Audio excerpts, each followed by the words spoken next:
Bonjour à tous, j'avais oublié de unmute le micro. Bonjour à tous en ce mercredi 7 avril. C'est tout de suite l'émission Le Mug.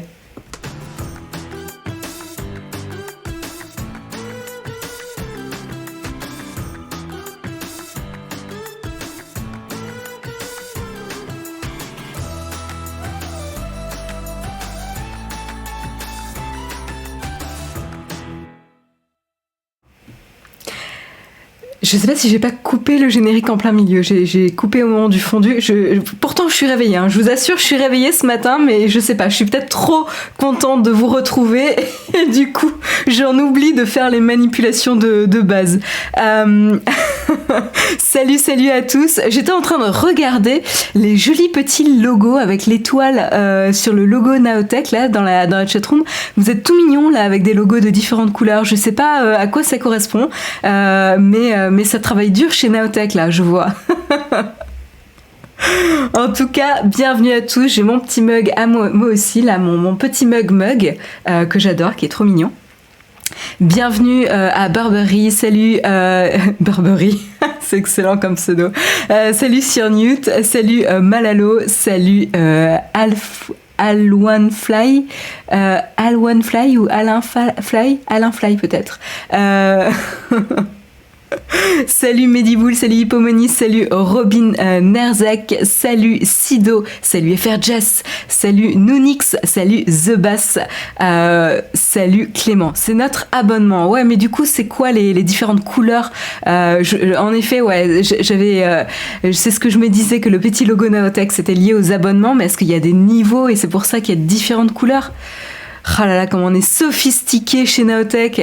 Les icônes représentent les abonnés Twitch à la chaîne et varient en fonction de la durée, c'est ça. Merci Olek pour toute l'explication. D'ailleurs, je vois que toi, tu n'as pas de logo. Est-ce que ça veut dire que tu n'es pas abonné?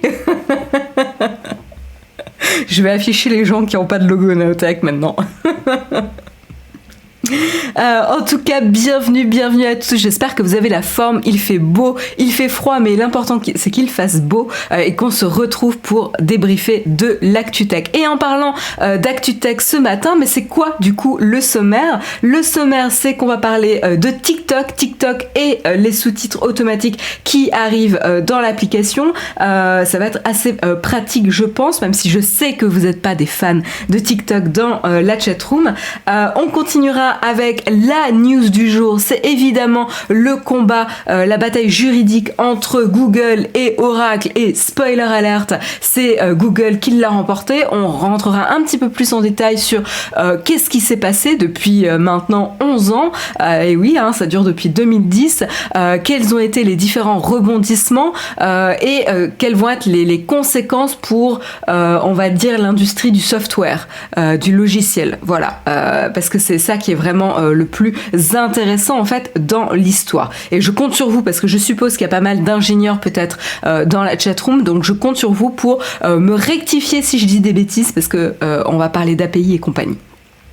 Et puis on parlera de Soussou. Ensuite, on parlera de Soussou en compagnie de Signal. Enfin, alors pas en compagnie parce que je les ai pas invités avec moi ce matin, mais on parlera de Signal en soi, qui donc l'application de messagerie chiffrée hein, pour ceux qui ne l'utilisent pas forcément, et qui va ajouter une manière de faire des paiements anonymes et sécurisés via des crypto-monnaies et pas n'importe laquelle. Donc on verra comment ça va fonctionner. Tout n'est pas encore super clair, mais justement, on verra ce qu'on sait aujourd'hui et ce qu'on ne sait pas encore. Et puis on continuera avec les sous-sous, mais cette fois-ci du côté de Clubhouse. Clubhouse, vous savez, l'application de réseau social audio que tous les autres réseaux sociaux commencent à essayer de copier, de répliquer la fonctionnalité des groupes audio partagés, que ce soit chez Twitter, Facebook, LinkedIn, Spotify et compagnie, enfin tout le monde s'y met. Ça y est, là, ils sont en train ils vont tester. Alors attendez, c'était quoi la news? C'est ça, ils sont en train de tester des paiements directs aux créateurs sans même prendre une marge dessus. Donc ça, c'est intéressant. On en parlera ensemble tout à l'heure. Et puis, comme je vous disais, on parlait de sous-sous, eh ben, on prendra un petit peu de recul sur l'évolution des usages avec le paiement mobile depuis la pandémie, donc depuis plus d'1 an. C'est toujours sympathique de se rappeler le matin au lever que ça fait plus d'1 an qu'on est dans ce contexte de pandémie, mais c'est intéressant de voir justement l'évolution des usages et comment le contexte actuel a pu booster l'adoption de certaines choses. Et puis voilà, et je me garde un article sous le coude si si j'ai le temps, mais peut-être qu'on parlera de Sonos et Ikea qui nous mijotent des petites choses ensemble encore, a priori. Et puis on terminera l'émission avec mon coup de cœur de la semaine, du week-end. Enfin voilà, ça fait un peu, on va dire une semaine, la semaine dernière, on va dire, que j'ai craqué sur une série et un livre, puisque le série est l'adaptation du livre que j'ai du coup lu ce week-end. Donc voilà, ça me tenait à cœur. On va parler de Normal People, de Sally Rooney, en tout cas l'écrivaine, et qui a été adaptée par la BBC et Hulu, comme vous voulez, et qui est disponible dès maintenant sur MyCanal. Voilà, pour ceux qui cherchent, on en parlera tout à l'heure. Voilà pour le programme, j'espère qu'il vous plaît. Marion, vérifie ton micro, tu es peut-être pas sur le bon ou ton gain est trop fort. Trop fort ? Écoute, a priori, j'ai pas assez plutôt, puisque je suis à 2 au lieu de 4. Normalement, là c'est 4, mais est-ce que je suis en train de vous casser les oreilles dans la chatroom ? Est-ce que là vous m'entendez mieux ? Il claque fort. Non. C'est good. Non, c'est good. Non, c'est parfait. Ou est-ce que je suis en train de vous casser les oreilles ? Ça n'a rien changé. Ok.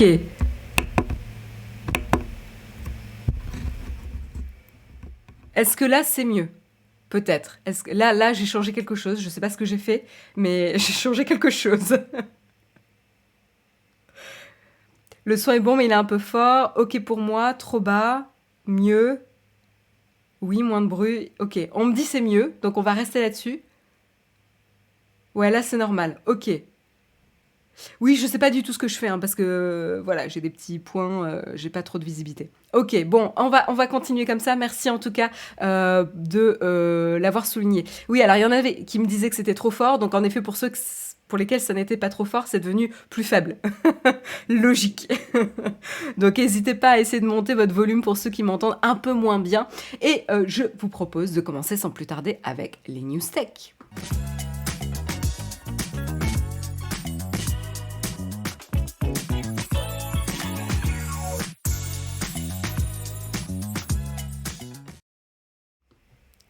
Et voilà, c'est bon, tout est rentré dans l'ordre. C'est bon, j'ai eu vos petites confirmations. Merci pour votre réactivité dans la chatroom.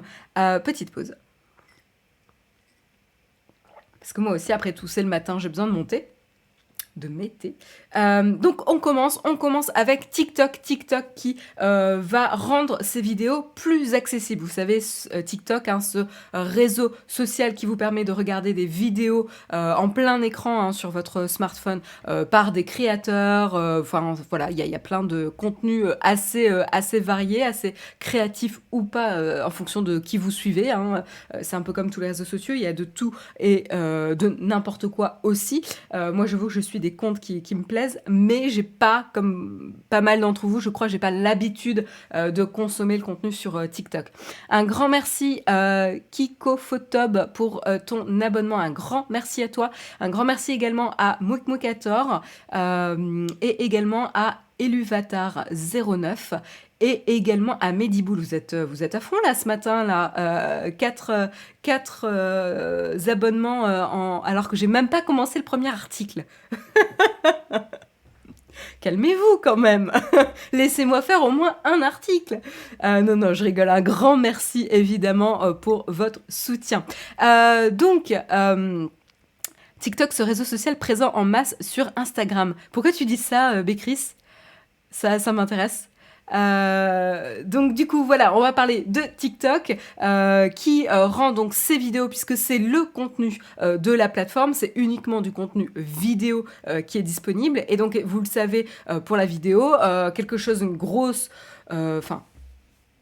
tendance, c'est pas forcément une tendance, mais quelque chose qui est connu dans l'industrie de la vidéo, c'est par exemple sur Facebook, je crois que c'est aux alentours de 80 ou 90% des contenus vidéo sont consommés en mute, c'est-à-dire sans son. Ouais, enfin, je vous fais une traduction comme ça, mais voilà, muter, mute, c'est quand le son est désactivé, et donc évidemment, on va avoir, évidemment, l'idéal, c'est d'avoir des sous-titres. Donc, c'est la grande majorité des vidéos qui sont sous-titrées sur tout ce qui est Facebook, Instagram et compagnie, et qui permet du coup de consommer ce contenu même sans le son. Et moi, je le vois dans mon usage du quotidien, j'ai toujours mon téléphone qui est en silencieux. Et donc, du coup, par défaut, tout le réglage sur les applications, c'est en silencieux. J'ai pas de son qui se déclenche comme ça. Et donc, du coup, la majorité des stories, parce qu'en fait, je vais pas sur Facebook, ça fait pas mal de temps que je vais plus sur Facebook, ou très peu. Mais par contre sur Instagram, je consomme pas mal de stories, pas vraiment sur Twitter, mais voilà. Et pareil sur TikTok, le défaut pour moi, en tout cas, c'est vraiment sans son. Et donc, le fait de pouvoir rajouter des sous-titres automatiques, donc vous savez, aujourd'hui, vous avez des outils qui permettent de détecter automatiquement les sous-titres. Alors, avec plus ou moins de réussite, ça dépend des outils, mais c'est de plus en plus utilisé, donc ça se perfectionne de plus en plus aussi. Voilà, et donc TikTok va proposer cette option également désormais. Donc, vous pourrez y accéder depuis la page d'édition de votre vidéo TikTok, une fois que vous l'avez soit téléchargé, soit enregistré, évidemment. Et ça sera disponible dans un premier temps pour l'anglais côté américain, et vous l'aurez également pour le japonais dans un premier temps. Évidemment, dans les prochains mois, ils vont augmenter le nombre de langues qu'ils vont supporter avec ces sous-titres automatiques, c'est tout à fait logique. Mais voilà, ce qui est intéressant, c'est que c'est un article de The Verge, et ce qui m'a un peu froissé, c'est qu'il n'aborde la notion des sous-titres que d'un point de vue des personnes qui sont soit sourdes, soit malentendantes. Voilà, donc... et en fait, encore une fois, les sous-titres, c'est un très très bon exemple de comment une fonctionnalité qui certes bénéficie aux sourds et malentendants va également bénéficier l'expérience utilisateur de tous les utilisateurs de TikTok. Comme quoi l'accessibilité et l'inclusivité peuvent vraiment changer la qualité de l'expérience pour tous aussi. Et donc là, j'ai trouvé ça un petit peu dommage. C'est mon petit avis personnel du matin. Vous en faites ce que vous voulez. Vous pouvez l'ignorer. Mais j'ai trouvé ça un petit peu dommage. Ça m'a un peu surpris de la part de The Verge. Alors qu'on sait que la majorité des vidéos en ligne et surtout sur mobile sont consommées sans son, qu'ils limitent et réduisent l'impact des sous-titres uniquement aux personnes malentendantes et sourdes. Alors qu'en fait, finalement, ce type de fonctionnalité d'inclusivité et d'accessibilité peut bénéficier à tous également. Comme quoi, c'est vraiment un travail et un combat global et de commencer par qu'est-ce qui pourrait améliorer et qui pourrait être inclusif pour tout peut bénéficier à beaucoup de personnes. Voilà, donc très très bien, moi je suis pour les sous-titres, évidemment, j'en avais déjà parlé avec Instagram, donc petit succès, je suis contente. Alors du côté des utilisateurs, vous pourrez également activer ou désactiver, en fait c'est plutôt ils seront activés par défaut, et vous pourrez désactiver pour ne pas voir quand il y a les sous-titres automatiques qui sont affichés. Pour ceux qui créent les vidéos, vous pourrez quand même avoir le contrôle pour modifier la génération des sous-titres automatiques, puisqu'évidemment, comme je vous le disais, c'est pas forcément parfait, surtout ça va varier potentiellement en fonction des langages, etc. Donc il faut quand même pouvoir se garder la possibilité de les corriger. Donc là, ça sera a priori possible, voilà, depuis le panneau d'édition. Donc voilà, c'était une petite brève qui est intéressante. En fait, c'est surtout que l'accessibilité est obligatoire, d'où la remarque.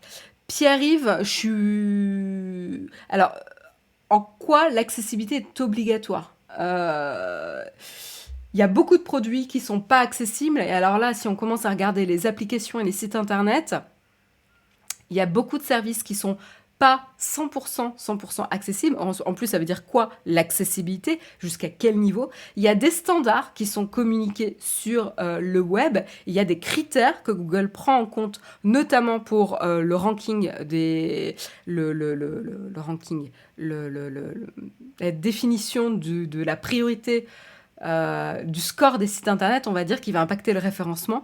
Donc il y a certains critères d'accessibilité qui vont rentrer en jeu. Pour certains sites de gouvernement, il me semble, il y a peut-être certaines obligations, mais je ne pense pas que c'est obligatoire en termes de punissable par la loi. Je suis pas sûre, hein. Mais il me semble pas.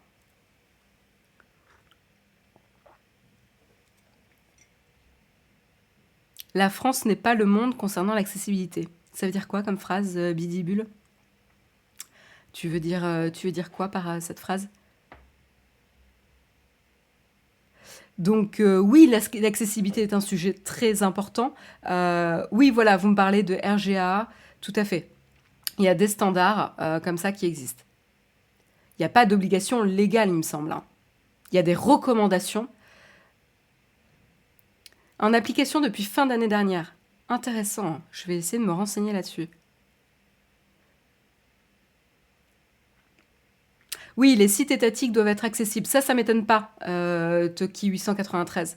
Et il y en a plein qui ne le sont pas, hein, pour info. Si vous voulez faire un petit audit, vous voyez, si les sites étatiques doivent être accessibles, je pense que si on fait un petit audit, il y en a plein qui ne le sont pas, hein. Donc voilà. Mais nous avons des obligations différentes que le reste du monde. Je pense que chaque pays, alors il y a des recommandations qui sont à l'échelle mondiale, européenne, etc. Puis après, chaque pays peut communiquer ses propres recommandations, voire obligations, hein. Voilà. Donc oui, voilà. Non, Ciboule, voilà, il y a une obligation légale pour les entreprises de plus de 250 millions d'euros de chiffre d'affaires. Millions ou milliards? Je sais pas, millions, on va dire ça comme ça. Oui, c'est possible, ouais, au-dessus d'un nombre un montant de chiffre d'affaires, ouais. Mais du coup, ça veut dire que ça ne, enfin, c'est pas généralisé. Ce sera dans plusieurs langues distinctes. Oui, alors pour TikTok, pour l'instant, il commence uniquement avec l'anglais américain et le japonais pour l'instant. Il commence petit, hein, et c'est progressif. Donc après, je pense que très très vite, dans les prochains mois, on va avoir plus de choix, évidemment. Oui, voilà, Seku.net, voilà, les sites gouvernementaux doivent être accessibles au niveau AA minimum en France, ouais. Il y a plusieurs niveaux et le meilleur, je crois, c'est AAA. Je crois qu'il y en a trois. Je suis pas sûre, hein. Mais oui, oui, ça me dit quelque chose. Je suis pas une experte dans le sujet de l'accessibilité, mais évidemment, on a aussi ce genre d'informations. Mais voilà, en tout cas, ça va dans le bon sens et c'est positif, en tout cas pour TikTok. Donc c'est pour ça que je voulais le mentionner ce matin, parce que c'est un sujet qui est important. On continue avec l'article du jour du côté de Oracle et Google. Alors, qu'est-ce qui s'est passé? Tout simplement, la Cour suprême des États-Unis, donc c'est le top niveau judiciaire et légal aux États-Unis, hein. Vous pouvez pas aller plus haut aux États-Unis, en tout cas, que la Cour suprême. Donc, vous voyez, ils sont allés assez loin, qui a tranché dans la guerre Google et Oracle, qui accusait donc Oracle, en fait, hein, l'origine, Oracle accusait depuis 2010 Google de violer les droits de propriété intellectuelle pour l'utilisation de 11 500 lignes de code de l'API Java. Voilà, donc API, qu'est-ce que ça veut dire? C'est Application Programming Interface, qui est en fait une interface qui permet de faire communiquer un service avec d'autres services. Voilà, donc d'intégrer et de faire fonctionner des services ensemble. Dites-moi, hein, dans la chatroom si je dis des bêtises, c'est ma compréhension à moi. Donc n'hésitez pas. Et donc pourquoi donc Google aurait utilisé des lignes de Java? Et ben tout simplement, c'est pas si simple que ça, mais ça remonte au début d'Android. Donc en plus, Java, à l'origine, ça appartenait à Sun Microsystems qui a été racheté en 2009 par Oracle et qui en 2010 a déclenché l'action en justice contre Google, et Google se servait de ces lignes de code d'API Java pour permettre plus facilement aux développeurs sur Android de créer des applications sur la plateforme Android. Voilà, schématiquement, c'est à peu près ça. Et donc, ces lignes de code étaient utilisées jusqu'à Android.5, donc environ 2014. Voilà, je vous fais ça de mémoire par rapport aux articles que j'ai lus depuis hier. Voilà, donc ce n'est plus utilisé aujourd'hui. Et évidemment, là, on a une problématique. D'un côté, on a la propriété intellectuelle, c'est-à-dire que ce code Java a été créé par les ingénieurs et il a été utilisé, repris par une autre boîte pour développer et innover sur le code qui n'appartenait pas à Google. Et Google, eux, vont argumenter que c'est du fair use, de l'usage juste, entre guillemets, puisque ça va permettre de créer, d'innover en construisant sur le code des autres. En effet, il y a une notion que pourquoi réinventer la roue alors que ça existe déjà et qu'on pourrait reprendre des briques de code qui existent déjà pour améliorer, enrichir et construire par-dessus. Donc ça permet une certaine innovation, une certaine aussi interopérabilité du code en soi. Donc voilà, il y avait vraiment deux positionnements, ces deux positionnements évidemment très intéressant et les deux étaient défendus. Ce qui s'est passé donc autour de ces 11 dernières années, c'est qu'il y a eu différents jugements, l'un en faveur de Google, puis l'autre en appel qui a été plutôt en faveur d'Oracle, et puis etc. Ça a continué jusqu'à atterrir à la Cour suprême où finalement il y a eu donc 6 juges qui ont été contre l'attaque de Google, excusez-moi, il y a eu 6 juges contre 2 qui ont rendu un jugement en faveur de Google sur cet usage légitime de fair use pour les lignes et le code d'origine des API Java. Je regarde un petit peu si vous me reprenez ou si vous pouvez me corriger dans la chatroom au cas où si j'ai dit des bêtises. Oui, bien sûr, plus tu es puissant et plus c'est faire de violer les lois et écraser les autres. J'adore ce genre de commentaires. Pas du tout sujet à controverse, Mako. Alors, tu peux le voir d'une autre manière. Sun Microsystems, qui du coup en 2009 s'est fait racheter par Oracle. Oracle y a racheté pour un an après lancer une bataille contre Google, a pu voir le rachat de Sun Microsystems comme une bonne manière de se faire du fric sur le dos de Google en le poursuivant. Non, mais au-delà de ça, sur les motifs sous-jacents de pourquoi ils ont lancé la poursuite au tribunal, il y a quand même deux choses qui se défendent. D'un côté, si en fait dans le monde du développement tu empêches les ingénieurs de construire sur le code des autres, je vais vous donner plusieurs exemples. C'est une pratique qui s'est fait et s'est refait plusieurs fois. Il y a eu notamment Apple qui s'est inspiré de Xerox. Il y a eu mince, j'ai pas tous les exemples. J'avais supprimé un article. Est-ce que je peux vous le retrouver? Donnez-moi 30 secondes et je vous le retrouve. C'était un article de Axios, parce qu'en fait j'ai 4 articles sur le même sujet, donc je vous dis j'ai un peu potassé, mais j'ai une mémoire de poinçon rouge. C'est pour ça que je suis obligée de la rechercher et je ne retrouve pas l'article. Ah oui, parce que je ne suis pas dans le bon Flipboard. Est-ce que je vais pouvoir le retrouver? Oui, voilà. Donc voilà, donc dans l'article d'Axios, il y avait plusieurs exemples. Donc comme je vous disais, il y avait Apple qui avait développé des idées sur le principe de Xerox. Vous savez, on en parle souvent. Donc là, Xerox aurait pu les attaquer. Ensuite, il y avait Microsoft qui avait utilisé donc le MS-DOS, qui en fait était une réécriture d'un compétiteur, d'un système similaire d'un compétiteur. Voilà, et Windows qui s'était également inspiré pas mal des approches de Mac aussi. Donc il y a toujours ce système en fait, tu as toujours deux forces. L'une, c'est protéger la propriété intellectuelle des personnes qui créent, des sociétés et personnes qui créent. Et de l'autre côté, c'est comment ne pas rendre une propriété intellectuelle si stricte qu'elle empêche et étouffe toute innovation, et donc veut dire aussi compétition. Il y a aussi ça dans l'enjeu. Donc tu vois, quand tu me dis, évidemment, quand on est puissant, on s'en sort, etc., c'est pas aussi simple que ça. Et je pense que les deux points de vue se défendaient. Et donc là, il y a la notion de, évidemment, l'usage spécifique entre Google et Oracle. Qu'est-ce que je peux vous dire de plus ? Donc voilà, donc je vous disais, en 2010, Oracle a lancé des poursuites contre Google, l'accusant de violer les droits de propriété intellectuelle avec ses 11 500 lignes qui avaient été reprises. Voilà, ils avaient justement réclamé jusqu'à 9,3 milliards de dollars de déménagement. Excusez-moi, c'est la thématique du moment, mais de dédommagement.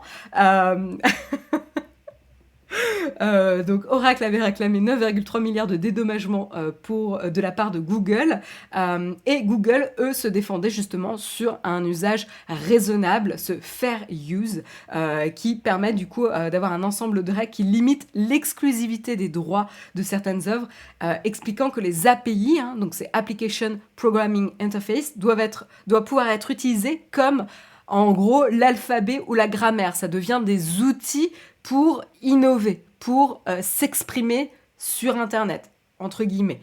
Voilà, donc encore une fois, les deux se soutiennent, et c'est vrai que l'enjeu sous-jacent, c'est vraiment, est-ce qu'on peut appliquer la propriété intellectuelle à la notion d'API ?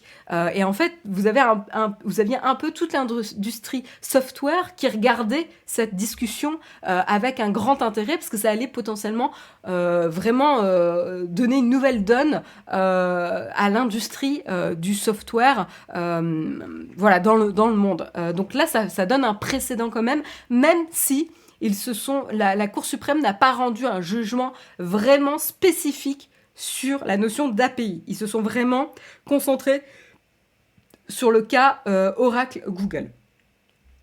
Qu'est-ce que je peux vous dire de plus que je n'ai pas dit ?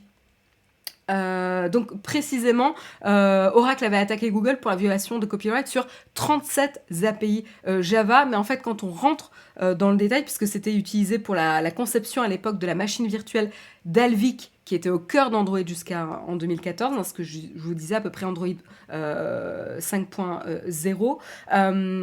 Et ce qui est intéressant, justement, c'est que la Cour suprême s'est exprimée en disant que justement ce code représentait moins de 1% de Java SE, et que ça permettait, comme je vous le disais, aux développeurs tiers d'utiliser ce code pour le développement d'applications Android, et que surtout, ils ont jugé aussi qu'Oracle n'était pas forcément perdante par cette reprise de code, parce que Oracle n'avait pas conçu de projet viable de smartphone, et donc n'avait rien à perdre justement dans le domaine. Il n'y avait pas de compétition directe, entre guillemets. Si Oracle avait sorti potentiellement son système, son OS de smartphone, son OS mobile, et Google, son OS mobile, là, il y aurait eu un clash peut-être beaucoup plus fort, mais comme il n'y a pas eu de compétition directe ici, qui pénaliserait le business en tant que tel d'Oracle, et du coup, ça a encore été une fois un argument en faveur de Google pour ce sujet.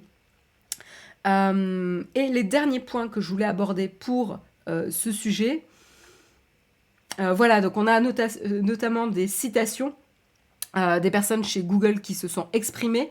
Je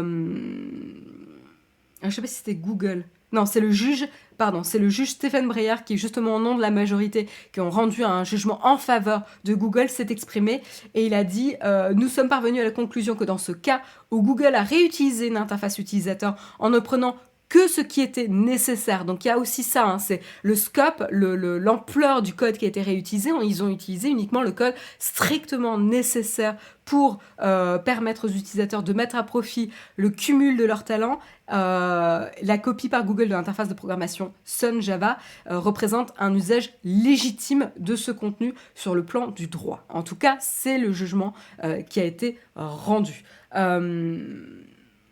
Voilà, donc comme je vous disais, 6 membres se sont prononcés pour et 2 contre. À savoir que d'ailleurs, Amy Coney Barrett, hein, qui a été nommée par Donald Trump en fin d'année dernière, n'a pas participé au jugement puisqu'elle n'avait pas été confirmée à l'époque où la Cour suprême avait ouvert le dossier, on va dire, s'était emparée du dossier. Voilà. Qu'est-ce que je peux vous dire de plus ? Voilà, donc justement, l'enjeu, c'était vraiment, depuis plusieurs années, Google et plusieurs de ses alliés, la Silicon Valley, défendent notamment l'idée d'une extension de la notion de droit d'auteur aux API et que ça constituerait une grave menace pour l'innovation numérique. En tout cas, c'est leur positionnement, hein, évidemment. Ce qui est intéressant ici, c'est du coup que le jugement comme je vous le disais, hein, la question sous-jacente, c'est l'application du droit d'auteur ou de la propriété intellectuelle liée aux API, pas que aux API Java, mais à toutes les API, et les API sont utilisées largement un peu partout, hein, et ça n'a pas été tranché. C'est pas tranché si ces API devraient ou non être protégées par des droits d'auteur. Alors ils ont établi un précédent, mais sur des critères bien spécifiques au conflit Oracle-Google.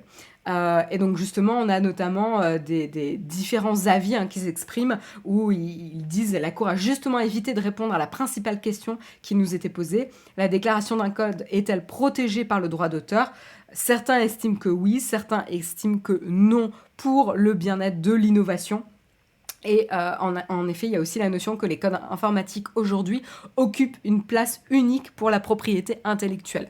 Et donc, c'est à la fois vraiment ces deux forces qui doivent trouver leur équilibre. C'est d'un côté protéger une propriété intellectuelle d'un côté, sécuriser les créateurs de code, entre guillemets, et de l'autre côté, permettre un terrain favorable à l'innovation, à la compétition, etc. Donc voilà, je pense qu'il faut trouver, j'ai pas de solution magique, et il faut trouver un juste équilibre, quoi. Mais en tout cas, c'est un sujet particulièrement passionnant. Voilà. Ça fait une belle jurisprudence, ouais. Tout à fait, ça fait une base en tout cas.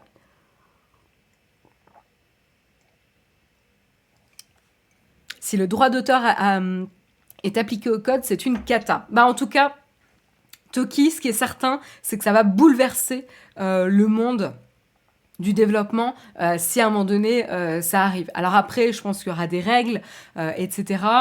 Mais clairement, c'était un peu ce que tout le monde regardait, hein. D'où l'importance de ce jugement.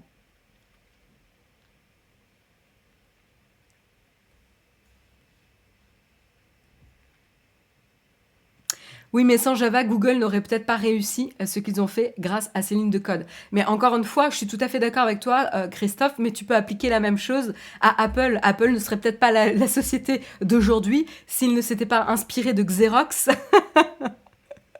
Et voilà, donc tu vois, en fait, tu vois que finalement, toutes les sociétés s'inspirent des autres sociétés, et au niveau du code, c'est une vérité qui est fondamentale. Voilà, plein de code est construit sur du code déjà existant. Pour aller plus vite, pour être plus efficace, pour éviter de perdre du temps à réinventer la roue. Voilà. C'est ce qui stimule aussi l'innovation. Mais en tout cas, voilà, c'est un sujet très très intéressant. Oui, mais là, a priori, on n'est pas sur de l'inspiration. C'est-à-dire, on n'est pas sur de l'inspiration on-off web. Puisqu'en fait, c'était des lignes de code qui permettaient à des développeurs tiers de développer des applications sur la plateforme Android. Donc, a priori, on est en plein dans l'inspiration. Ici. On est plein dans l'innovation, dans stimuler l'innovation. Je suis d'accord avec toi que là, on n'est pas dans l'inspiration, il y a eu de la reprise de code. Mais en tout cas, la notion de fair use n'est pas que sur de l'inspiration, c'est sur de l'usage juste, sur une portion limitée et strictement nécessaire pour l'exécution d'un code. Et là, ça représentait 1% du code Java. Inspirer n'est pas copier, ouais, c'est pour ça que j'ai précisé.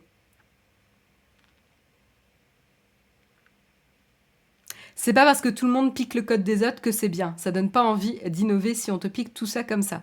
Oui, après, à toi de définir ce qui est possible ou pas, hein. Tout à fait. Il y a les deux qui se défendent.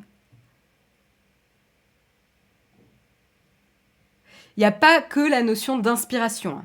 Il y a la notion de fair use, de pouvoir reprendre des choses, une partie de code pour un fair use.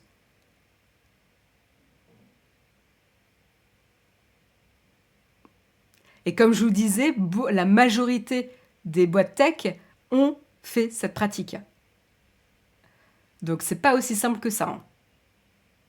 Un grand merci à Baishoto pour ton abonnement, à DasJuda64 également, à Rabé Corona Thierry également, à qui et c'est bon, j'ai rattrapé mon retard dans les primes. Un grand merci pour vos abonnements et votre soutien.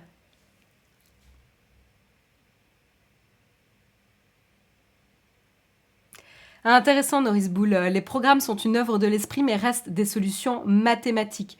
Le code ne peut être protégé que s'il entre dans une solution industrielle, du moins en France. C'est intéressant, ouais.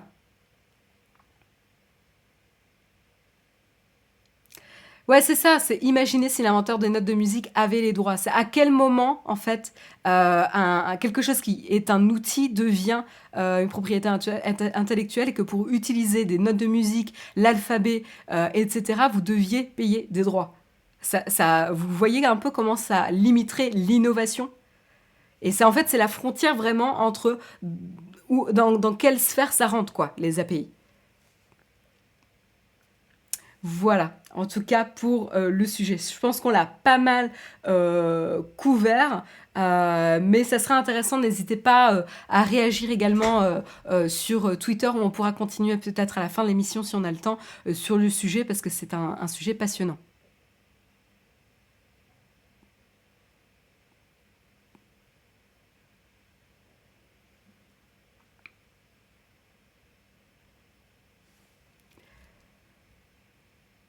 L'open source, tu choisis de ne pas avoir d'exigences sur ta créa, tout à fait.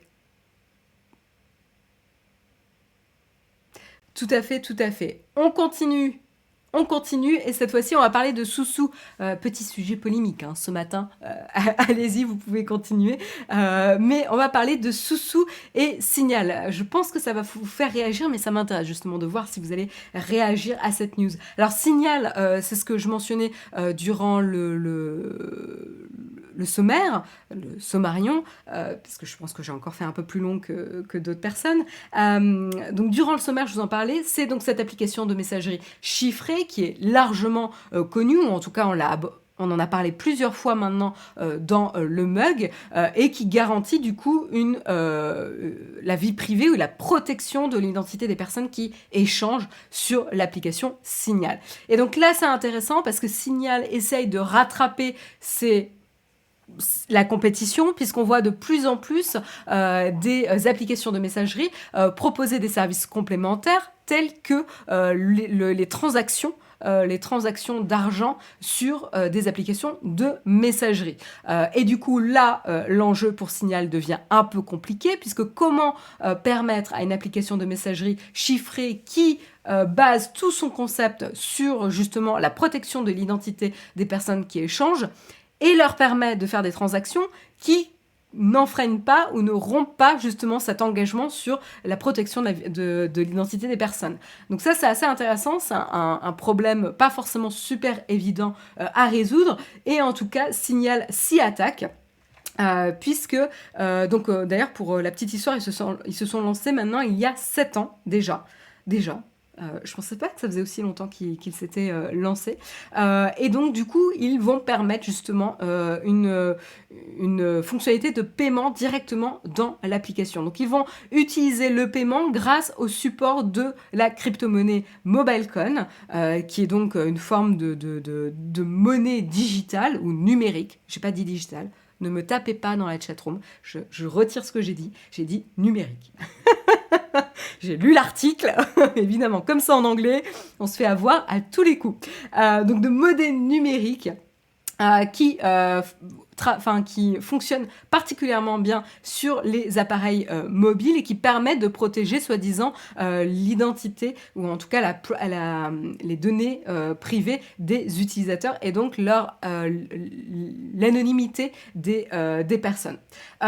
Pour l'instant, la fonctionnalité de paiement va être disponible uniquement en Grande-Bretagne.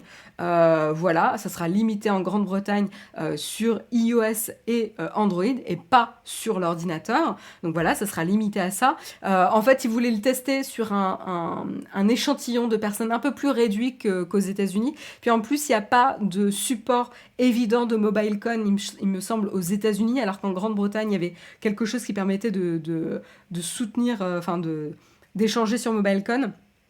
Je vais revenir dessus un peu plus tard. Donc voilà, ils voulaient tester sur un échantillon de personnes un peu plus restreint qui parlaient anglais. Voilà. Et donc du coup, ils veulent permettre d'étendre les fonctionnalités de Signal tout en gardant cet engagement sur une expérience simple et efficace, accessible aux non-ingénieurs, aux non-techos, et potentiellement démocratiser l'usage des crypto-monnaies dans le cadre du paiement sécurisé et anonyme sur la plateforme Signal, en le rendant facile et accessible. Donc ça, c'est assez intéressant, puisque les autres applications de messagerie, évidemment, font des transactions plus classiques, c'est-à-dire qu'elles vont être liées à un compte bancaire, tout simplement. Donc, qui dit compte bancaire dit qu'on peut identifier la personne qui a échangé à quelle autre personne, puisque vous pouvez suivre de compte en banque à compte en banque. Donc là, c'est assez radicalement différent. Donc ça, c'est intéressant. L'autre point intéressant, c'est le choix de MobileCoin. Alors certes, le créateur de Signal avait déjà contribué à la création de MobileCoin, mais au-delà de ça, les crypto-monnaies les plus connues pour justement cet enjeu d'anonymité et de protection des données, c'est plutôt Zcash et Monero. Mais par contre, celle qui permet une expérience la plus efficace sur les appareils mobiles, ça va être MobileCoin, puisqu'elle n'a besoin que de très peu d'espace de stockage sur le téléphone et n'a besoin que de quelques secondes pour compléter les transactions, alors que Zcash et Monero par opposition, prennent plusieurs minutes pour compléter justement les transactions. Donc il y a aussi cette attention portée à une expérience qui est fluide et adaptée à l'usage mobile. Donc ça, c'est intéressant aussi. MobileCoin aussi, ce qu'il faut garder en tête, c'est quand même une crypto-monnaie relativement récente, puisqu'elle a commencé à être échangée que depuis décembre dernier. Donc c'est quand même très, très, très récent. Et donc ça la rend aussi très très très volatile. Elle est supportée par peu de systèmes d'échange aujourd'hui, notamment FTX, je crois que c'est le seul qui permet, et qui du coup ne permet pas l'usage aux États-Unis. Donc je pense que c'était la raison justement pour laquelle ils n'ont pas commencé aux États-Unis, c'est que FTX, la plateforme qui supporte les échanges justement de MobileCoin, n'est pas disponible aux États-Unis. Voilà. Donc ça, je vous l'ai dit déjà. Donc l'autre point intéressant, c'est que c'est pas très très clair comment ils vont permettre aux personnes de récupérer l'argent en vrai argent. C'est-à-dire à quel moment, comment on va permettre d'échanger ces MobileCoin en dollars, en euros, en livres, etc. Puisque du coup, pour faire ça, potentiellement, il va falloir avoir besoin d'un compte bancaire.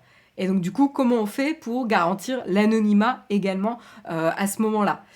Donc là, c'est assez intéressant.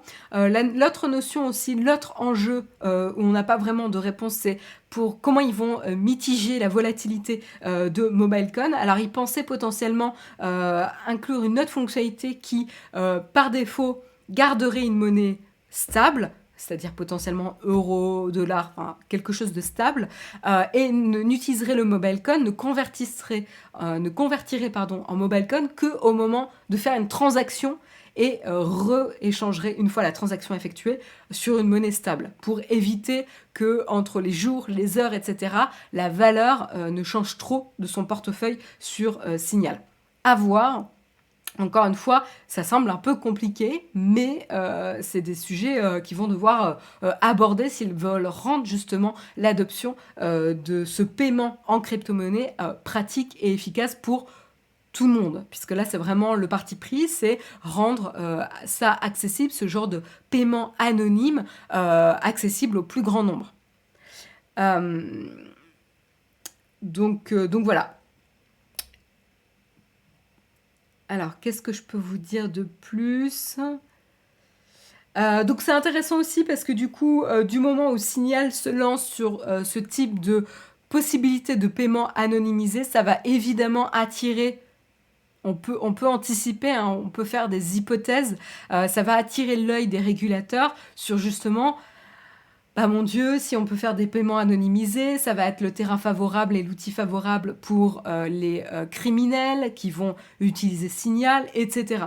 Donc là, c'est intéressant parce qu'évidemment, on peut se dire que pour du blanchiment d'argent, pour le marché noir, pour la drogue, etc., ça va être potentiellement un outil très intéressant. Mais encore une fois, ça va pas faire quelque chose qui n'existe pas déjà aujourd'hui. C'est-à-dire que les criminels existent déjà aujourd'hui, ils utilisent déjà des moyens pour pratiquer des choses illégales et c'est pas parce que protéger la sécurité et l'identité des gens et permettre des échanges de monnaie anonymes que ça va permettre la création du crime. Puisqu'en fait, le crime existe déjà. C'est déjà quelque chose de pratiqué. Ils utilisent juste des outils qui sont complexes et pas forcément accessibles au plus grand nombre. Et là, l'enjeu, c'est est-ce que rendre ça accessible au plus grand nombre, ça va booster le crime, ou est-ce qu'en fait, c'est juste permettre à tout le monde de protéger ses échanges, etc., et de mitiger cette espèce de surveillance de paiement qui est en place actuellement.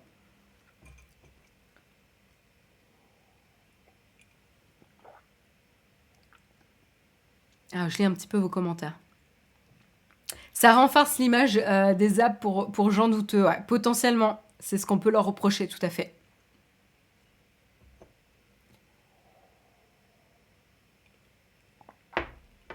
Hacker Vaillant, on peut avoir des cryptos stables. Oui, c'est vrai que j'ai donné l'exemple que du dollar et de l'euro, mais on peut avoir... En tout cas, je parlais de monnaie stable, ça peut être des crypto-monnaies ou d'autres types de monnaies.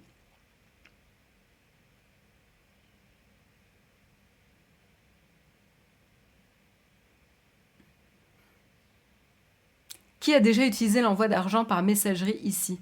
Moi, je l'ai jamais fait. Je l'ai jamais fait.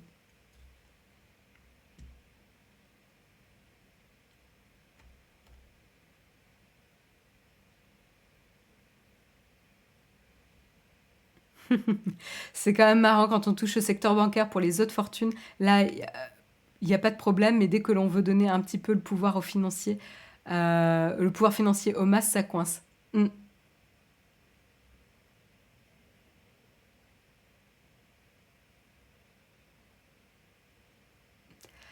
En France, si l'on fait une plus-value sur les cryptos entre l'achat et la revente, alors on doit déclarer aux impôts et payer 20% de la plus-value, ce qui rend l'usage des crypto-monnaies impossible pour la vie quotidienne.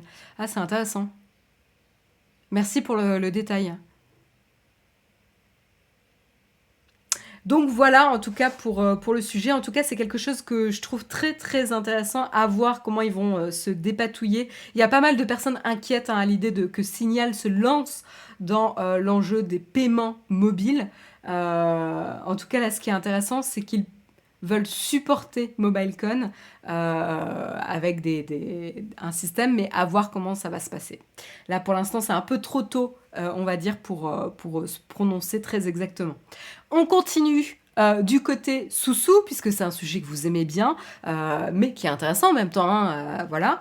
On va parler de Clubhouse. Clubhouse, vous savez, ce réseau social audio qui vous permet donc de rejoindre des chambres audio, des rooms audio, voilà, avec des personnes qui échangent entre elles sur une thématique donnée, et vous pouvez avoir donc des personnes qui écoutent et plusieurs personnes qui parlent, et vous pouvez potentiellement demander à contribuer également. Voilà, Clubhouse, on le voit hein, là depuis qu'on a commencé à en parler, c'était quoi ? C'était en janvier qu'on a commencé à en parler, il me semble. Ils ont sorti pas mal de nouvelles fonctionnalités, ils ont permis aussi de planifier des live audio pour pouvoir les suivre. Et là, maintenant, ils permettent tout simplement de soutenir des créateurs directement en leur faisant des paiements sans toucher de marge sur les soutiens. Donc ça, c'est assez intéressant. Donc pour l'instant, c'est relativement limité, puisque c'est limité notamment aux créateurs, à l'accélérateur, au programme accélérateur pour les créateurs, donc qui s'appelle Clubhouse Creator First, qui permet de prendre en gros 20 personnes qui espèrent devenir des hôtes ou des créateurs pour les aider à construire leur audience et monétiser leur programme. Leur live, en tout cas leur production. Voilà, on va dire ça comme ça sur Clubhouse.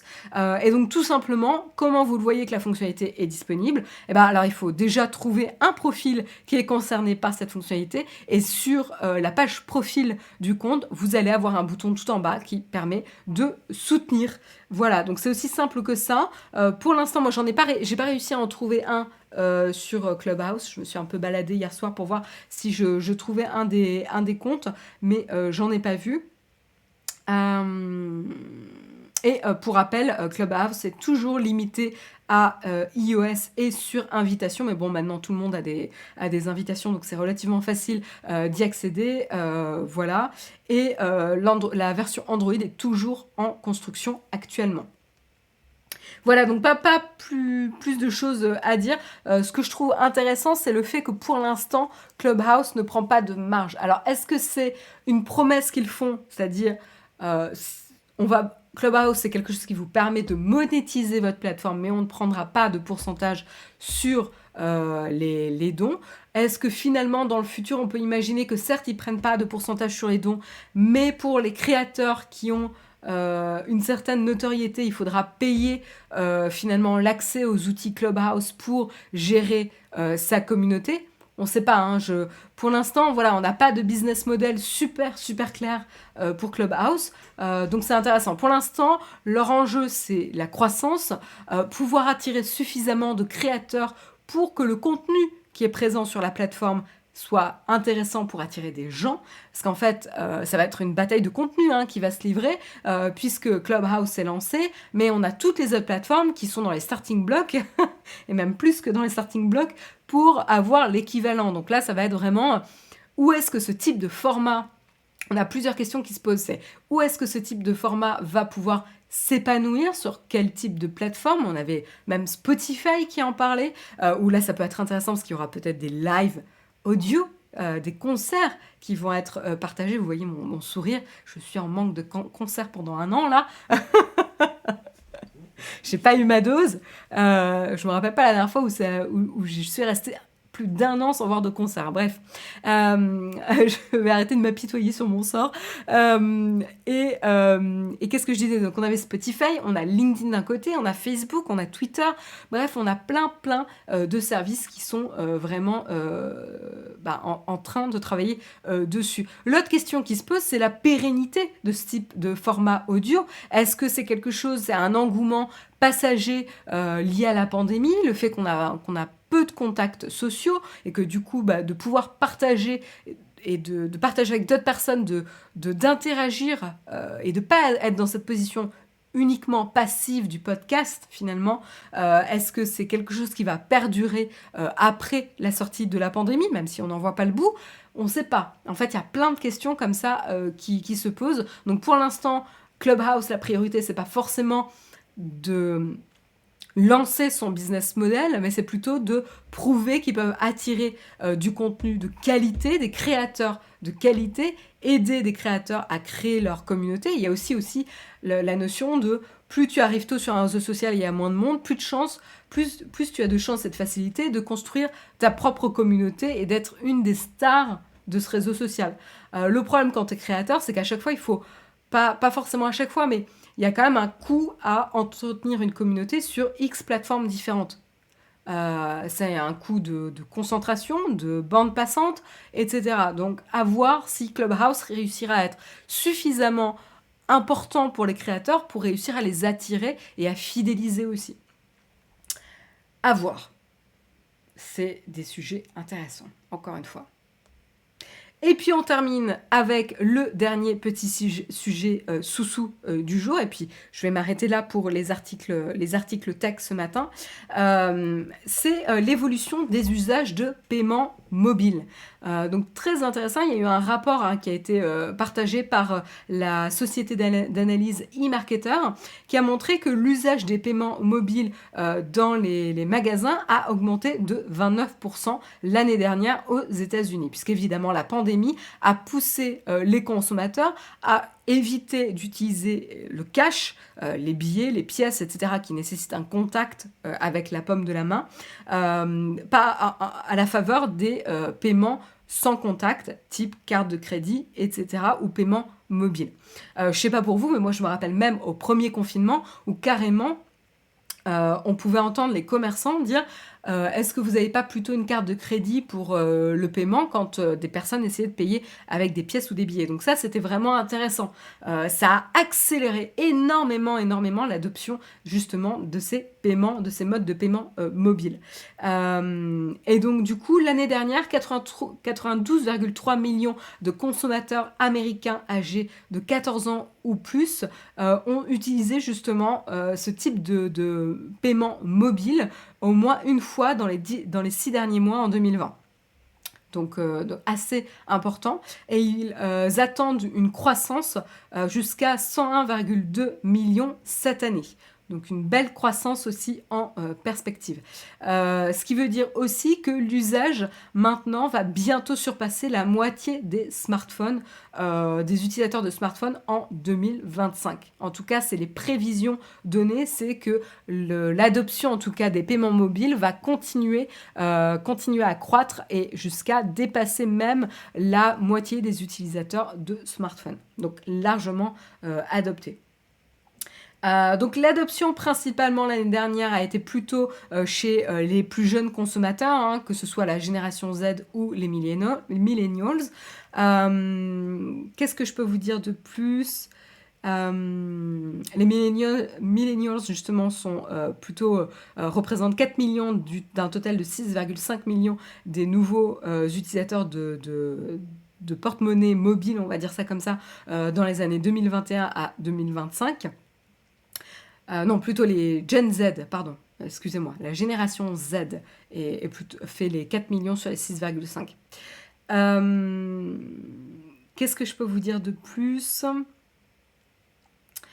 L'autre point aussi intéressant, c'est que les États-Unis avaient plutôt précédemment avaient eu plutôt des difficultés justement à déployer ce mode de paiement mobile, ce type de technologie de paiement mobile, à cause de la technologie, des différents commerces qu'il fallait qu'ils supportent et s'équipent en terminaux qui supportent justement ce type de paiement mobile. Et du coup, c'était assez intéressant parce que là-dessus, la Chine avait largement ouvert la voie en fait sur ce type de paiement mobile. Ça, on le sait, c'est quelque chose qui existe depuis assez longtemps en Chine pour faciliter ce genre de choses. Donc on avait un peu un leapfrog qui s'était déroulé en Chine concernant le paiement mobile. Voilà en tout cas pour l'info. Vous avez plein de stats si vous souhaitez en savoir plus dans l'article de TechCrunch sur le Flipboard Nowtech. En Italie, l'État a fait un système de cashback pour les paiements par carte bleue. Oui, le cashback aussi, ça se fait pas mal. Il me semble qu'il y a ça aussi sur la carte bancaire d'Apple, etc. Avec des pays, il y a ce genre de fonctionnalité qui existe pas mal. Dwayne nous dit qu'il utilise que l'iPhone ou l'Apple Watch pour payer. Moi, je sais que Jérôme utilise énormément son Apple Watch. Moi, comme j'ai pas d'Apple Watch, j'utilise principalement ma carte bleue. J'ai pas le réflexe d'utiliser mon iPhone et je pense que ce qui freine mon adoption du paiement via l'iPhone, c'est le fait qu'il faut l'identification faciale. Et donc, en fait, quand tu es dans un commerce, c'est un peu gênant de devoir enlever son masque pour faire l'identification faciale pour ensuite déclencher le paiement. En fait, je trouve ça quand même plus simple de sortir sa carte bleue, quoi. Même si j'utilise le paiement sans contact avec la carte bleue. Que par iPhone, nous dit Bidibule. Les petits commerces autour de chez moi, c'est pas encore ça pour payer avec l'iPhone, alors qu'avec Android, ça semble fonctionner sans souci. D'accord.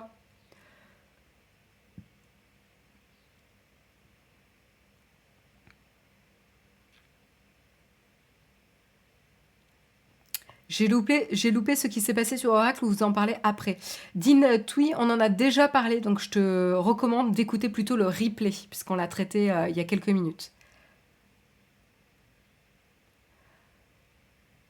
En Belgique, en dessous de 5 euros, pas de frais pour les transactions, et via l'app, je pense que c'est gratuit en dessous de 200 transactions par jour. D'accord, intéressant.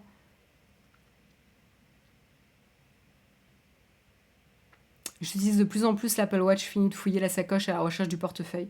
Ouais, ce qui est intéressant, c'est qu'on voit qu'on a un biais dans la chatroom, évidemment, on parle d'une émission tech, et donc évidemment, on a un peu plus d'early adopters, et donc en majorité, vous êtes pas mal à avoir testé ça. Hein.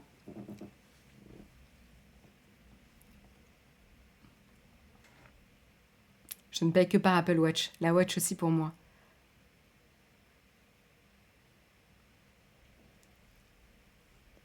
Voilà, donc vous n'êtes pas forcément étonné, en tout cas, par l'info. Et voilà, c'est la fin des News Tech pour ce matin. J'en profite pour vous parler quand même de notre sponsor. Vous le connaissez bien maintenant, c'est ExpressVPN. Donc, à savoir que si vous souhaitez tester en fait un VPN, vous pouvez tester gratuitement pendant 3 mois ExpressVPN avec notre petit lien d'affiliation qui vous est partagé dans la chatroom et également dans la description de l'émission. Donc, c'est une bonne opportunité pour tester et voir si ça vous est utile. Je vous propose d'enchaîner tout de suite avec la tartine.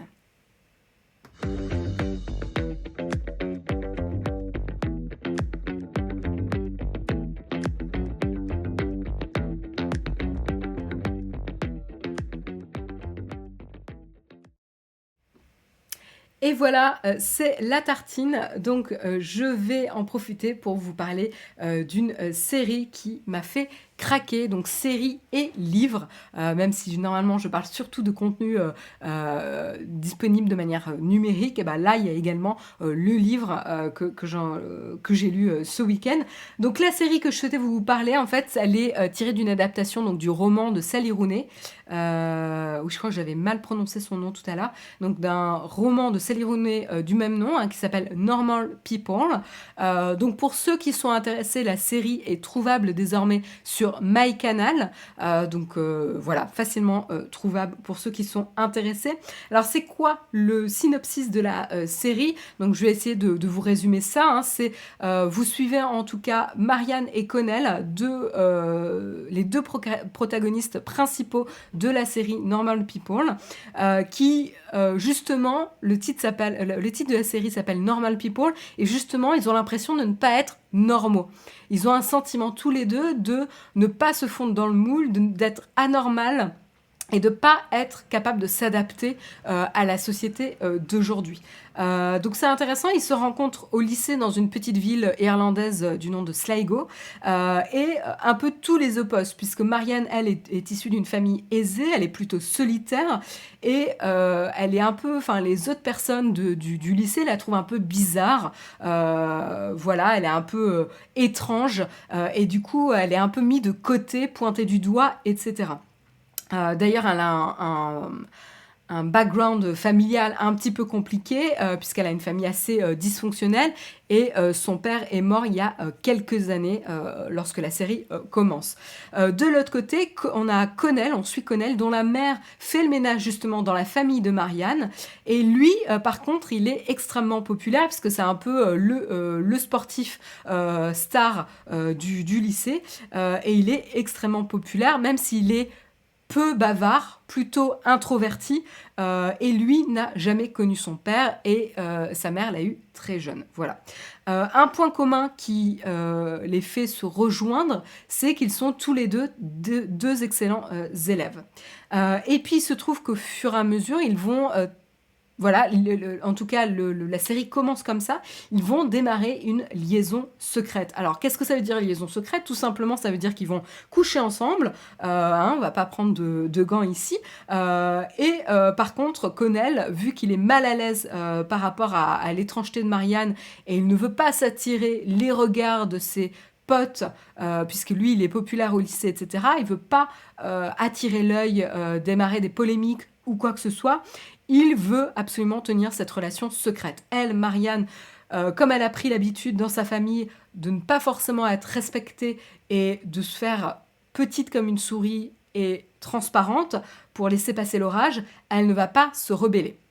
Donc ça, c'est intéressant, c'est un peu le postulat de départ. Mais après, en fait, vous allez les suivre durant à peu près 5 ans, donc du lycée à voilà, quand ils vont à l'université. Ils vont justement se retrouver à l'université du Trinity College à Dublin. Et donc on va les voir à la fois évoluer dans 2 cadres. Le premier cadre, c'est vraiment dans le cadre du lycée, où il y a un certain équilibre ou déséquilibre qui s'instaure à cette époque-là.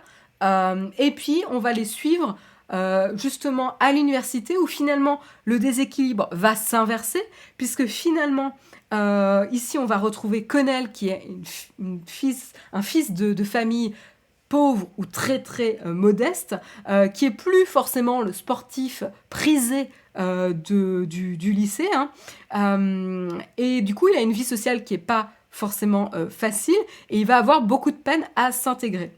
Et de l'autre côté, on va avoir Marianne, elle, qui va pouvoir s'épanouir justement par rapport à des personnes qui vont s'intéresser un peu aux mêmes choses qu'elle, à contrario de ce qui se passait justement au lycée. Donc elle va plutôt s'épanouir. Et donc du coup, on va vraiment retrouver ces 2 personnages qui vont se trouver, s'éloigner, puis se retrouver, qui vont graviter l'un autour de l'autre, et qui vont évoluer ensemble, ou pas forcément ensemble, et réagir à l'influence de l'un et de l'autre. Et c'est ça qui est vraiment très très intéressant, et toujours avec ce sentiment d'anormalité qui est un peu le fil rouge aussi de la série, quoi. C'est quoi le nom ? Le nom, c'est Normal People. Les 5 ans, c'est en flashback. Non, tu les suis au fur et à mesure. Tu les vois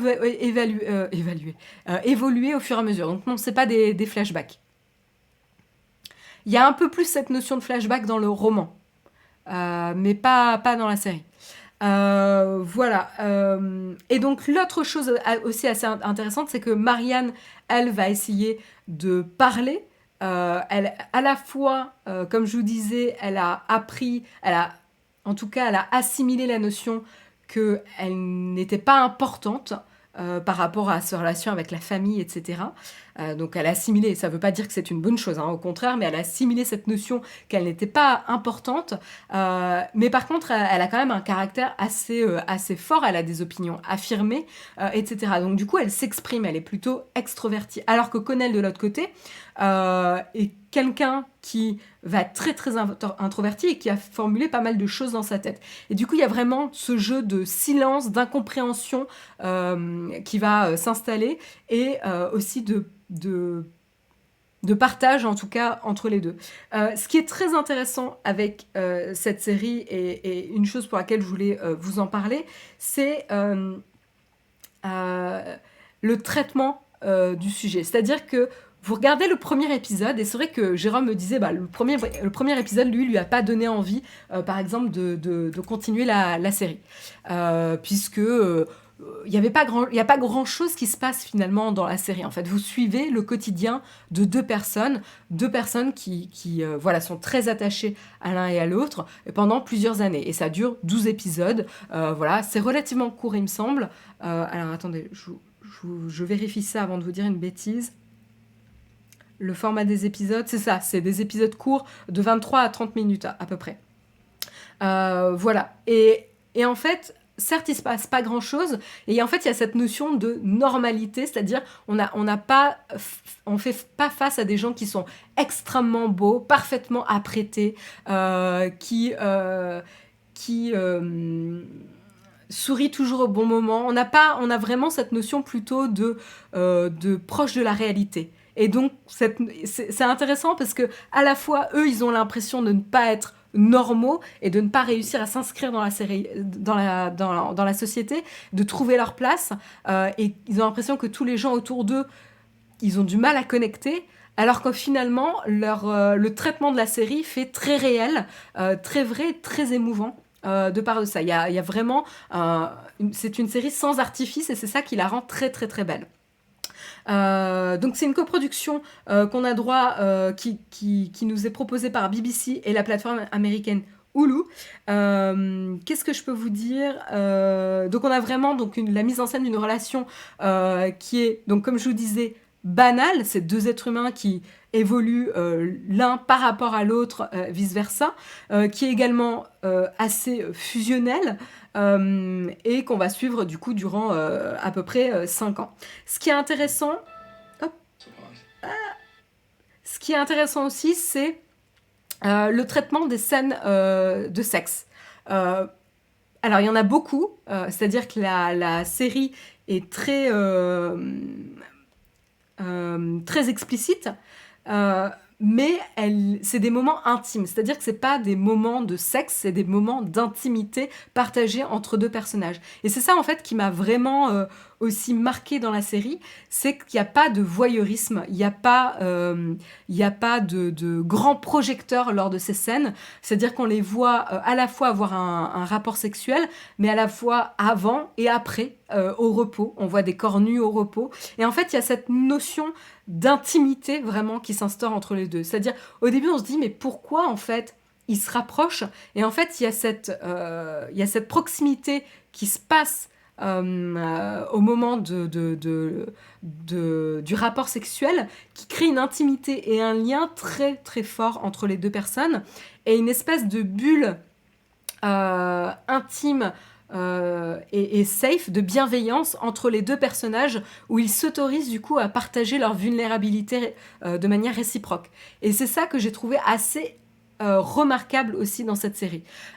C'était une des rares fois où j'ai vu le sexe être traité de cette manière-là, qui est plus traité sous l'angle d'intimité que de la performance sexuelle. Et c'est ça que j'ai trouvé vraiment, vraiment très beau. Ça décrit notamment le consentement, la manière de poser les limites et de trouver un équilibre entre les plaisirs et les désirs féminins et masculins à l'écran. Et c'est ça qui est très, très, très chouette et très réussi, en tout cas dans cette série. Alors évidemment, le succès de la série repose énormément sur les deux acteurs principaux, hein. Alors là, sans doute, on a Daisy Edgar-Jones qui joue Marianne, et puis on a Paul Mescal qui joue Connell. Ils sont tout simplement formidables, mais tous les acteurs sont formidables dans cette série, notamment la mère de Connell, la mère de Marianne, etc. Mais c'est vrai que les personnages secondaires sont vraiment très secondaire. La série vraiment va vraiment se concentrer sur la relation de Connell et Marianne, et les autres sont des satellites un peu autour. Et ce qui est intéressant, parce qu'en fait ça met en avant leur difficulté à connecter en fait avec les autres personnes, et du coup ce qui soulève cette question de est-ce que je suis anormale si je n'arrive pas à connecter facilement avec des personnes autour, et pourquoi j'arrive à connecter facilement avec toi, puisque entre Connell et Marianne, c'est ce qui les rapproche énormément.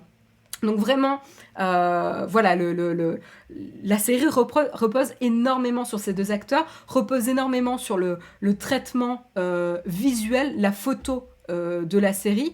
Ils disent notamment qu'il y a une inspiration de la photographe Nan Goldin, sur une richesse de palette de couleurs et cette nudité dans son œuvre, nudité à tous les niveaux, c'est pas que les corps, il y a une espèce d'épuration qui rapproche vraiment de ce qu'on voit au quotidien, la lumière, le détail des cheveux un peu mal coiffés, les plis des vêtements. Enfin, il y a vraiment une attention à la réalité qui est portée, qui est magnifique. Et également la bande-son, que moi j'ai trouvé vraiment remarquable. On va trouver vraiment des titres variés, beaucoup d'instrumental au piano très réussi aussi. Vraiment, je vous encourage, moi j'avoue que j'écoute un peu la BO en boucle. Pas mal de titres indés aussi. Donc voilà, gros coup de cœur sur cette série. Une chose aussi qui m'a frappée dans cette série, c'est la qualité des dialogues. Encore une fois, les dialogues, ils sonnent terriblement vrais. Ils ne parlent pas pour ne rien dire, ils n'essayent pas de verbaliser et d'expliciter ce qu'ils sont en train de penser. Donc c'est ça qui est assez intéressant. Surtout qu'on a un personnage qui est très introverti et Marianne qui renferme pas mal de blessures liées à son histoire familiale. Et il n'y a pas beaucoup de non-dits, beaucoup de silences, mais qui en disent long sur les personnages. Et chaque dialogue est vraiment précis et juste et bouleversant à la fois. Et ça m'a marqué parce qu'en fait, quand j'ai lu le livre, parce que alors, du coup, j'ai regardé la série la semaine dernière, et en fait, j'ai tellement été emballée que je voulais absolument prolonger un petit peu ce moment avec les deux personnages. Donc du coup, j'ai pris le livre en version originale, qui est assez facile à lire en anglais, pour ceux qui lisent en anglais. Et la précision des dialogues, c'est la même qu'on retrouve dans les livres. Vous pouvez retrouver mot pour mot vraiment les dialogues que vous avez dans la série, dans le livre. Donc ça montre vraiment l'attention de l'écrivaine sur la qualité et la précision de ces dialogues qui sonnent vraiment juste et qui capturent l'essence d'une génération, moi j'ai trouvé. Et donc vraiment... donc voilà, donc gros coup de cœur pour la série d'une part, gros coup de cœur d'un autre côté sur le livre en lui-même. Parce que la série et le livre vous donnent deux perspectives assez intéressantes sur les personnages. Dans la série, vous n'avez pas du tout d'entrée dans la pensée sous-jacente des personnages principaux. Vous voyez leurs expressions. Donc en fait, les pensées sont uniquement exprimées ou pas sur le visage, ou les silences, ou les postures. Donc vraiment, le jeu des acteurs est clé ici, tandis que dans le roman, comme vous ne voyez pas les acteurs, il y a beaucoup plus de plonger dans le mental des deux personnages. Et donc ça vous donne vraiment une autre vision de l'histoire, en fait, complémentaire. Donc ça, c'est vraiment... Parce que l'interprétation passe différemment sur la série, puisque vous interprétez les postures, les expressions, etc. Alors que dans le livre, vous allez vous imaginer les expressions et les interactions basées sur ce qui est explicité en termes de cheminement mental. Donc j'ai vraiment trouvé les deux œuvres très complémentaires. Le livre se lit très rapidement, je l'ai dévoré en un jour. Quand je vous dis vraiment, il est très rapide à lire et c'est une petite merveille. Voilà, donc c'est des petits bijoux. Et j'espère que ça va vous régaler pour ceux qui sont intéressés. La série est disponible donc sur MyCanal. Le livre qui a le même titre, donc Normal People de Sally Rooney, est disponible en anglais depuis le 4 mars 2021. Il est également traduit en français dans les éditions L'Olivier. Donc pour ceux qui souhaitent le lire en français, vous pouvez également, c'est disponible. Et pour ceux qui ont adoré le roman, ce qui est moi mon cas, le prochain livre à paraître de l'écrivaine est prévu pour la rentrée 2021, donc très bientôt. Voilà. J'ai pas du tout lu vos commentaires, donc je vais lire.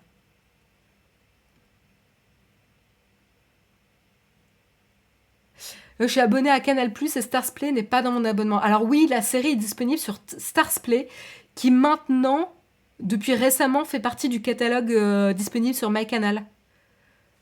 En tout cas, moi, c'est la surprise que j'ai vue. Donc, nom de la série Normal People.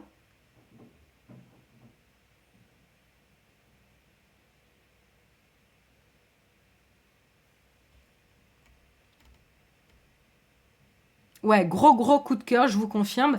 Et aussi, une chose assez intéressante, c'est que pour les scènes d'intimité, il y a eu justement une coordinatrice qui est spécialisée dans les scènes d'amour et de sexe au cinéma et à la télévision. Elle avait d'ailleurs notamment, elle était déjà intervenue sur la série Sex Education, qui est aussi une série qui aborde très bien les sujets de sexe à l'adolescence. Vraiment que je vous conseille aussi, c'est aussi une série coup de cœur. Donc elle était déjà intervenue sur cette série-là. Et du coup, là, elle est intervenue aussi pour Normal People et elle décrit son rôle comme consistant à créer un cadre bienveillant qui permette aux acteurs d'appliquer leurs compétences de jeu à des scènes intimes comme à n'importe quel autre type de scène.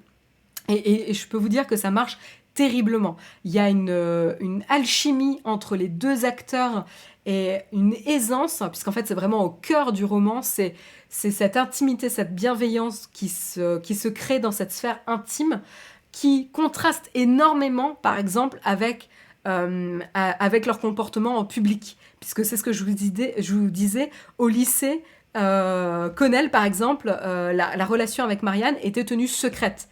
Donc c'est très intéressant de voir ce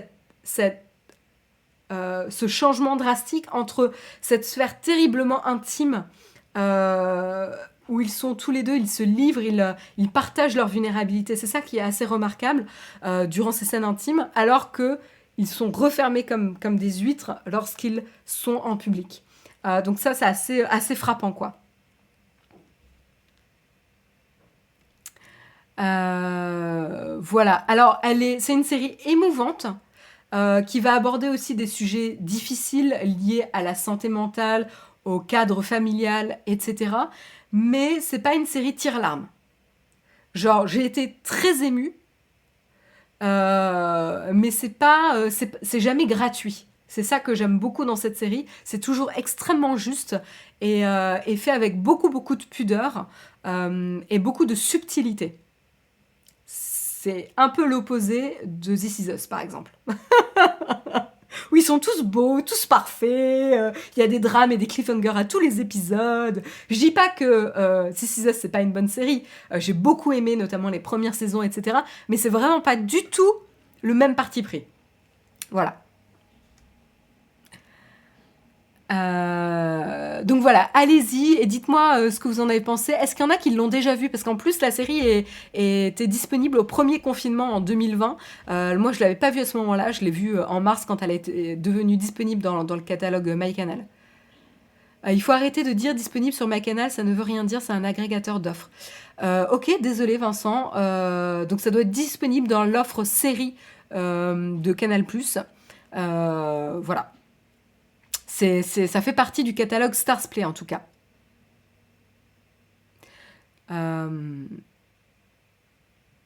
Et Starsplay en effet est disponible sur plusieurs plateformes. Merci FRJazz pour la clarification. Tout à fait. Voilà. De mon côté, je te recommande de regarder It's a Sin sur MyCanal également. C'est vraiment un coup de cœur pour moi. Série émouvante et drôle à la fois sur un sujet grave. Oui, l'arrivée du sida dans la communauté gay londonienne dans les années 80. Ouais, Jérôme l'a vu et a été assez bouleversé par la série It's a Sin. Par contre, il paraît qu'elle est quand même extrêmement dure parce que c'était extrêmement dramatique ce qui s'est passé à cette époque-là pour cette communauté-là et qui a été assez ignorée. Je suis pas sûre que... Enfin, il faut être solide, je pense, pour regarder la série. Ça a l'air d'être une série particulièrement dure à regarder. Mais oui, elle me donne bien envie, en tout cas, Clipsider.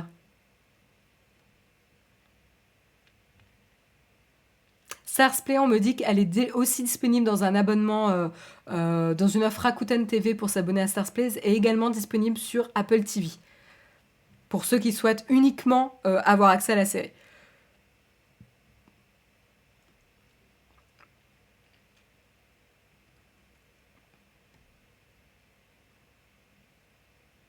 Guki Vea, tu me dis apparemment sur la saison 2 de Sex Education, c'était moins bien niveau réalisme, non?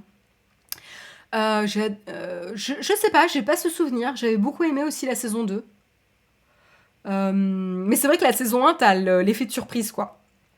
J'avais jamais vu une série pour ados ou qui traitait aussi des ados être aussi juste, crue, mais crue dans le bon sens sur le sujet du sexe, quoi. Parce que c'est un moment de ta vie où tu t'éveilles à la sexualité et tu te poses énormément de questions. Il y a encore cette question de est-ce que moi je suis normale par rapport aux autres, etc.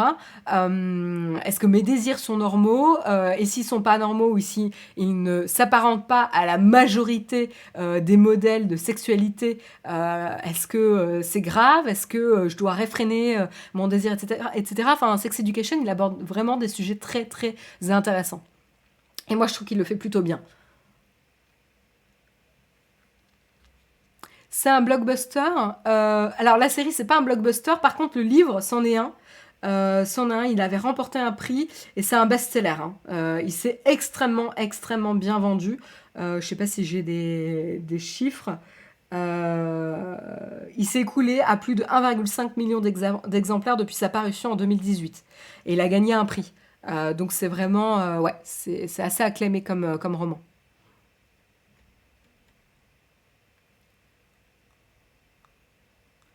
Dans cette série, le traitement de l'humain, mais avec un autre thème, me fait penser à Kidding avec Jim Carrey. Euh, je me souviens plus si on avait vu Kidding. Non, je crois que c'est sur ma liste de programmes à voir, où ça a l'air assez sensible, ouais.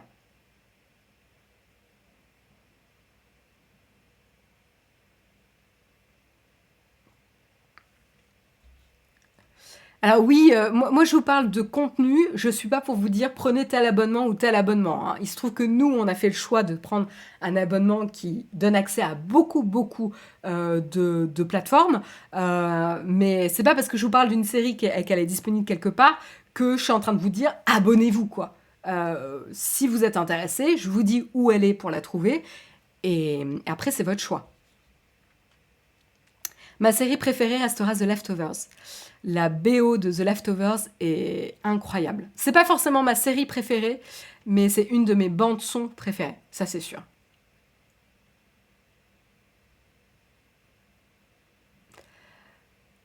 Allez, 9h25, il est peut-être temps que je vous laisse, je lis les derniers commentaires.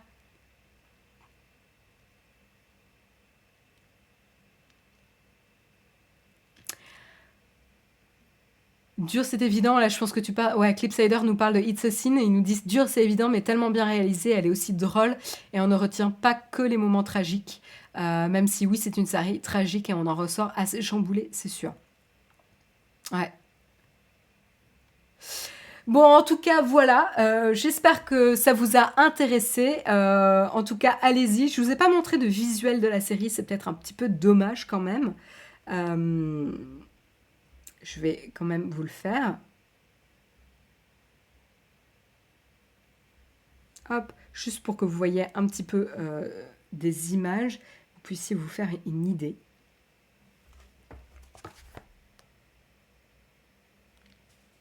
Euh, ouais, la qualité de la photo est pas super belle, mais voilà. On a vraiment quelque chose qui est pas, comment dire, rendu extrêmement beau. Alors ça n'empêche pas qu'il y a des moments qui sont extrêmement beaux, euh, mais euh, mais voilà, je trouve que ça résume plutôt pas mal, quoi. Je sais pas si ça vous donne envie. En plus, ça se passe en Irlande. On voit pas énormément de paysages, mais quand même, c'est beau. Là-dessus, c'était un plaisir de vous retrouver ce matin. Je vous souhaite une excellente journée. Et puis pour ceux qui regardent la série, n'hésitez pas à me dire ce que vous en avez pensé sur Twitter. Ravi de continuer la discussion sur Twitter avec vous. Et je vous souhaite une excellente journée. Je vous retrouve de mon côté la semaine prochaine, le mercredi, comme chaque semaine.